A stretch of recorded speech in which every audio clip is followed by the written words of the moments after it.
మునక్కాయ మటన్ చేసుకుందాము. మునక్కాయ మటన్లోకి ఆయిల్ ఆయిల్ కాగాక ఉల్లిపాయలు వేసుకుందాం. కూరకు సరిపడా పసుపు వేసుకున్నాను. ఇవి ఫ్రోజన్ మునక్కాయలండి. నేను తీసి కొంచెం వాటర్ వేసి పెట్టాను. ఇది వేగింది కదండి. అల్లం వెల్లుల్లిపాయ ఒక స్పూన్ వేసుకున్నాము. ఇది బాగా వేగనిద్దాం పచ్చివాసన వెళ్ళే వరకు. ఇప్పుడు కారం వేద్దామండి. సరిపడా కూరకు సరిపడా నేను 1.5 స్పూన్ కారం వేసాను. 1 స్పూన్ ధనియాల పొడి వేసాను. ఇది వేగనిద్దాము. ఇప్పుడు టమాటాలు వేసేద్దామండి.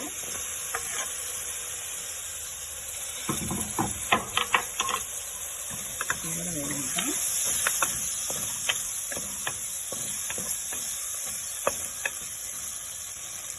ఇప్పుడు మునక్కాయలు వేసేద్దామండి.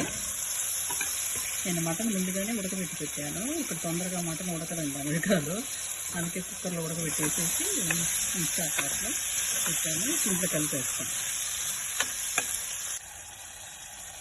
మటన్ కూడా వేసేసాను. గరం మసాలా వేసేస్తున్నాను.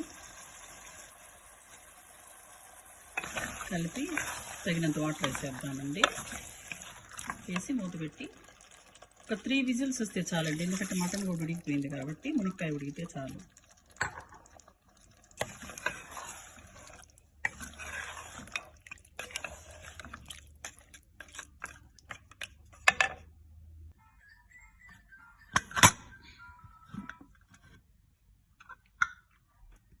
వావ్, ఎంత కలర్ఫుల్గా ఉంది మునక్కాయ మటను. మునక్కాయ మటన్ 3 విజిల్లు పెట్టానండి. మునక్కాయ కూడా కరెక్ట్గా సాఫ్ట్గా ఉడికిపోయింది. చూడండి కాలుతుంది. కొత్త కారం మునక్కాయ మటన్. ఎంజాయ్.